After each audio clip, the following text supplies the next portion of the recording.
In September 1999, a series of explosions hit 4 apartment blocks in the Russian cities of Buynaksk, Moscow, and Volgodonsk, killing more than 300, injuring more than 1,000, and spreading a wave of fear across the country.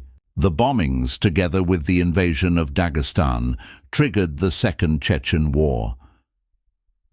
The handling of the crisis by Vladimir Putin, who was Prime Minister at the time, boosted his popularity greatly and helped him attain the presidency within a few months. The blasts hit Buynaksk on 4th September and Moscow on 9 and 13 September.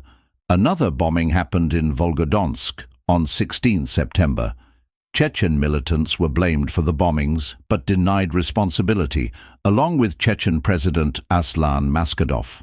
A suspicious device resembling those used in the bombings was found and defused in an apartment block in the Russian city of Ryazan on 22 September.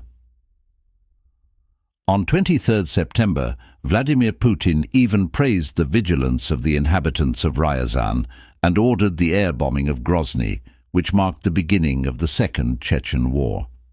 3 Russian Federal Security Service (FSB) agents who had planted the devices at Ryazan were arrested by the local police. The next day, FSB Director Nikolai Patrushev announced that the incident in Ryazan had been an anti-terror drill and the device found there contained only sugar, and freed the FSB agents involved.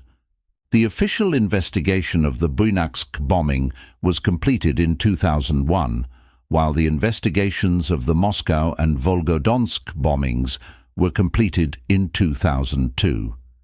In 2000, 7 people were convicted of perpetrating the Buynaksk attack.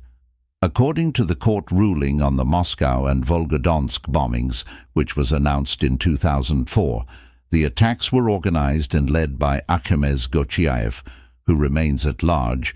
All bombings, the court ruled, were ordered by Islamist warlords Ibn al-Khattab and Abu Omar al-Saif, who have been killed. 5 other suspects have been killed and 6 have been convicted by Russian courts on terrorism-related charges. Attempts at an independent investigation faced obstruction from the Russian government.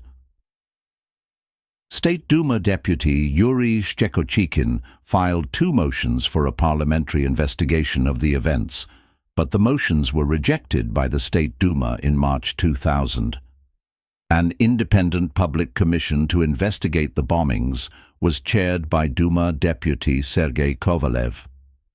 The commission was rendered ineffective because of the government's refusal to respond to its inquiries. Key members of the Kovalev Commission, Sergei Yushchenkov and Yuri Shchekochikin, have since died in apparent assassinations. The commission's lawyer and investigator Mikhail Trepashkin was arrested and served 4 years in prison for revealing state secrets. Although the bombings were widely blamed on Chechen terrorists, their guilt was never conclusively proven. A number of historians and investigative journalists have instead called the bombings a false flag attack perpetrated by Russian state security services to win public support for a new war in Chechnya and to boost the popularity of Vladimir Putin prior to the upcoming presidential elections. Former FSB agent Alexander Litvinenko, who blamed the FSB for the bombings and was a critic of Putin, was assassinated in London in 2006. A British inquiry later determined that Litvinenko's murder was probably carried out with the approval of Vladimir Putin and Nikolai Patrushev. Whilst we may never know who carried out the bombings of 1999, many people lost their lives, and the enquiry into the bombings faced many challenges. Would Vladimir Putin really bomb his own people for political and imperial goals? I guess we will never know.